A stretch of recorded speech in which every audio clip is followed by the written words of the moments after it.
Your shoulders down. Yep, away from your... Yep. Get your shoulders away from his ears. So careful, Ronnie. You're going to him with your shoulder blades. Bring him to you. Bring your shoulder blades down into your back pockets. Yep, just stay steady. Yep. Shoulder blades down into your pockets, lower back swinging through. Show his hind legs that they have room to come up underneath his body. Yeah, in good tempo. Good. That's good walk. That's really clear and clean. You're definitely going to have a horse to show next year. Yeah, good. I think he likes this, actually. Yeah, I mean, it's... Like if we're doing everything right, he should feel better after Oh, the yes, right? yes. But I know some horses just don't handle the training and Oh, dressage. yeah. I think he can handle it. Mm. I think he has a brain that likes to work. Yeah. He has a good work ethic, even though he says, "What are you, crazy?" Yeah. He's a hard sell. But once these basic things are in his repertoire, everything else is going to be super easy. Right. I think all the tricks will come easy. Yep. You'll have a good foundation, and he'll have the understanding of his responsibility in this partnership. Right now, he's just not sure what's his job and what's your job. His job is to go forward. Okay, so use your seat, Ronnie. Put both your sits bones down. Don't let him pop you out of the saddle. So just like in the walk, both sits bones down and send both sides of his back forward together. So in the transition, like, ignore the head. That doesn't matter. It's how he's moving through his back that will give you a better connection or a better frame or whatever. You know, a nicer looking outline. But until he moves through both sides of his back together, until they move in synchronicity, good. Yeah, he's not going to be able to be on the bit correctly. We can pull him down, but then he's not carrying himself. So just ignore the head, and I want you to think lengthen your left leg here. He's got you over to the right. So to remedy that, bend your right knee, bring your right toe back so your right leg is behind your left leg. Yeah, so that you're not pulling yourself down over his right shoulder. So long left leg. That's okay. Long left leg. No big deal. Yes, there, from that trot. Both sits bones forward, together in canter. Sit down, both sits bones forward, together in canter, not letting him circle your hips. Sit down, both hips, both sits bones forward, together.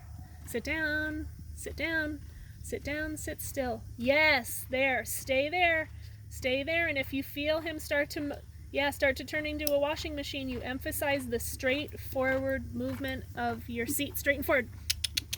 Yep. Good.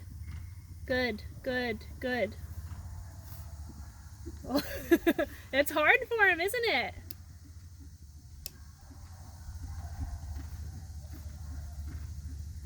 Let's go one more time, and you're gonna work on your seat and let him lengthen his neck.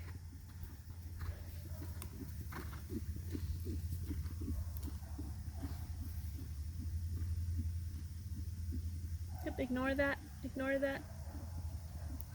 Good. That's okay. Yeah, don't let him find your hand. Let him have the rein. Use your seat to turn him. Use your seat to tell him where to go. Sit up tall so you're not putting the weight of your upper body on his forehand. There you go.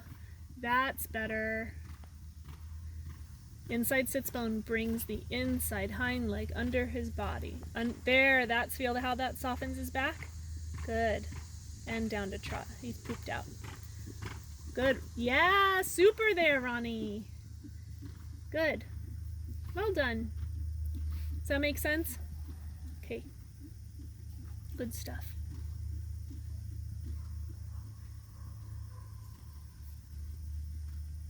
You want to go right lead, or you want to leave it? Okay.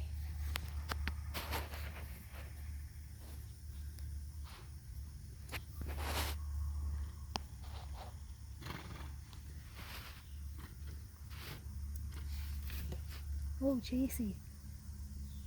He seems game, though. Yeah? He's very forward. Huh? He's very forward. Yeah, you need that, though. Yeah. That's the thing, collection, like thinking about moving a horse up the levels is all about building them into collection, right? You know, and at training level there's minimal, at Grand Prix there's maximum.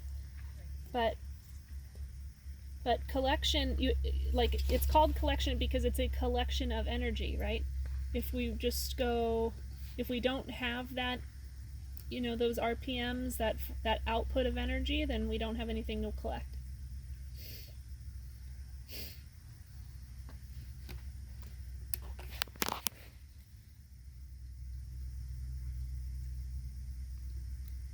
Yeah, good correction.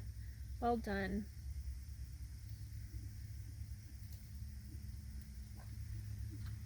Nice, Ronnie.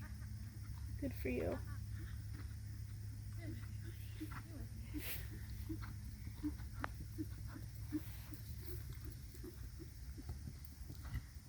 That's okay. Ignore his face.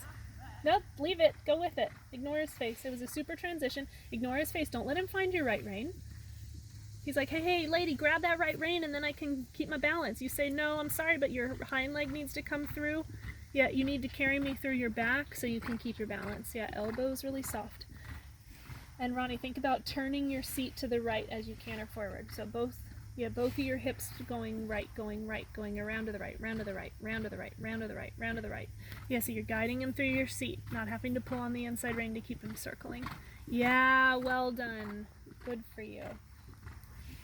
I tell it to turn the saddle. Yeah, exactly. Yeah, good. Well done. Good boy. Super, and let's stretch him down. Help him stretch this way rather than, so he wants to lean rather than bend and stretch. Lift your right hand up and forward and guide his ear, eyeball, and nostril over to the right. Good. And then keep that pressure up and to the right until you feel that inside foreleg step in around the circle rather than him tipping over that foreleg. Yep, keep it there. Keep it there. He's like, yeah, I don't know. So using the little bit of inside bit ring pressure to bring his ear, his eyeball, and his nostril to the right, flexing him, lengthening the outside of his neck, and then leave it there until you feel his inside foreleg go towards where his nose is going rather than towards the outside of the circle. Until you feel him stand up and around and stretch to the outside rein rather than just leaning over. Yeah, you feel that? Yeah. There, everything's tracking in the direction it's going rather than him propping on that inside foreleg. Hey, super. And he should feel more secure in that. He'll get he'll get tired going that way because he doesn't have necessarily the muscle memory of being this straight through his body, but he should want to be there. Gives him 4 pillars to stand on rather than 3. Good. Good for you, Ronnie. Good riding. He looks great. Good job. Good job.